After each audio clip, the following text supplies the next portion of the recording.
সে প্রায় ১০০ বছরের সম্পর্ক শেষ হতে চলেছে। সৌদি আরব আমেরিকার সঙ্গে সম্পর্ক শেষ করতে চলেছে বা শেষ হতে চলেছে।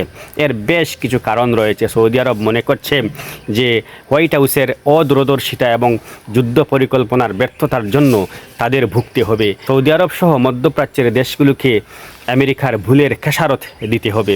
এবার আমেরিকা বলছে, ডোনাল্ড ট্রাম্প বলছেন যে খরচ নাকি মধ্যপ্রাচ্যকে দিতে হবে।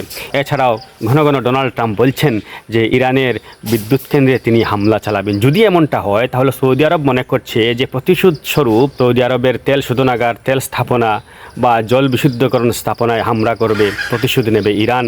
এর খেসারত দিতে হবে সৌদি আরবকে। এই যুদ্ধের সমস্ত ব্যয়ভার এবার মধ্যপ্রাচ্যের উপর চাপাতে চাইছেন ডোনাল্ড ট্রাম্প।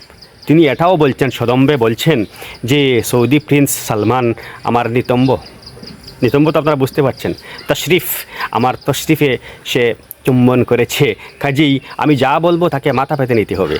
এমন একটি কথা সৌদি আরবের মতো বাদশার অন্দরে বা রাজমহলে, রাজ পরিবারে মারাত্মকভাবে আঘাত হেনেছে, প্রেস্টিজে আঘাত লেগেছে তাদের, যার কারণে তারা এবার বুঝতে পারছেন যে এই মানুষের সঙ্গে আর থাকা যায় না। যদিও এরকম কোনো সমস্যা নয়, মোহাম্মদ বিন সালমান যখন এত কিছু করতে পারতেন সৌদি আরবে, তিনি এটাও বরদাস্ত করতে পারবেন। কিন্তু সমস্যা হচ্ছে অর্থনৈতিক সমস্যা, কৌশলগত সমস্যা।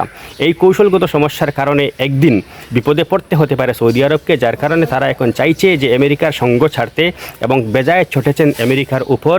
কেননা সব খরচ, যুদ্ধের খরচ এবার সৌদি আরবকে বহন করতে হচ্ছে এবং মধ্যপ্রাচ্যের অন্যান্য দেশগুলি এতে সামিল রয়েছে। সৌদি আরব মনে করছে যে আমরা যুদ্ধের খরচ ওঠাবো, আমরা যুদ্ধের খরচ বহন করব, অথচ আমরা শরিক নই, আমরা অংশীদার নই, এটা কিভাবে হয়? তাই সৌদি আরব এখন চাইছে রাশিয়া, চীন, পাকিস্তান, মিশর এ সমস্ত দেশের সঙ্গে একত্র হয়ে জোট গড়তে।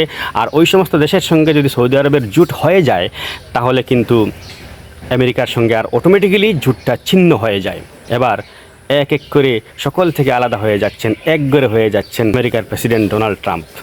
তারপরও তিনি হুমকি দিয়ে চলেছেন, ধমকি দিয়ে চলেছেন, বলছেন আমাকে আরও কিছু সময় দিন, হরমুজ প্রণালী খুলে দেওয়া হবে, হরমুজ প্রণালী আমরা নিয়ন্ত্রণে নিয়ে আসব। এদিকে ইসরায়েলের সঙ্গেও তার সম্পর্ক খারাপ হতে চলেছে। সেই দিন খুব দূরে নয় যেদিন ইসরায়েল এবং আমেরিকার সম্পর্ক প্রকাশ্যে আসবে এবং প্রকাশ্যে দেখা যাবে যে তারা সম্পর্ক থেকে বেরিয়ে এসছে, দুজন আলাদা আলাদা হয়ে গেছেন। ইসরায়েল যুদ্ধ চালাতে প্রস্তুত, মরিয়া, এবং ডোনাল্ড ট্রাম্প বলছেন যে সমঝোতায় আসো, আলোচনার টেবিলে আসো। এদিনকে ইরানের হাতে নিত্য নতুন সমরাস্ত্রগুলো আসছে, কোরিয়ার কাছ থেকে আসছে, এমন সব মিসাইল এসেছে যে মিসাইলগুলো আমেরিকা এবং ইসরায়েলের এয়ার ডিফেন্স সিস্টেমও আটকাতে অক্ষম। এমন সব অস্ত্রশস্ত্রে সজ্জিত হচ্ছে বিগত 14 মাস ধরে ইরান। এটা নিয়ে আলাদা একটা ভিডিও বানানো হবে যে ইরানের হাতে যে কোরিয়ান যে অস্ত্রশস্ত্র এসেছে, পিয়ংইয়ংয়ের যে অস্ত্রশস্ত্র এসেছে, সেই অস্ত্রশস্ত্রগুলো কতটুকু মূল্যবান, কতটুকু সক্ষমতা রাখে। আমি তো একটা তথ্য এই মুহূর্তে দিয়ে রাখছি একটা হাইলাইট হিসেবে, পরবর্তীতে ভিডিও যেহেতু আসছে, যে ইরানের হাতে এমন সব মিসাইল এসেছে যে মিসাইলগুলো আমেরিকা এবং ইসরায়েল তো দূরের কথা, পৃথিবীর কোনো এয়ার ডিফেন্স সিস্টেম আটকাতে পারবে না।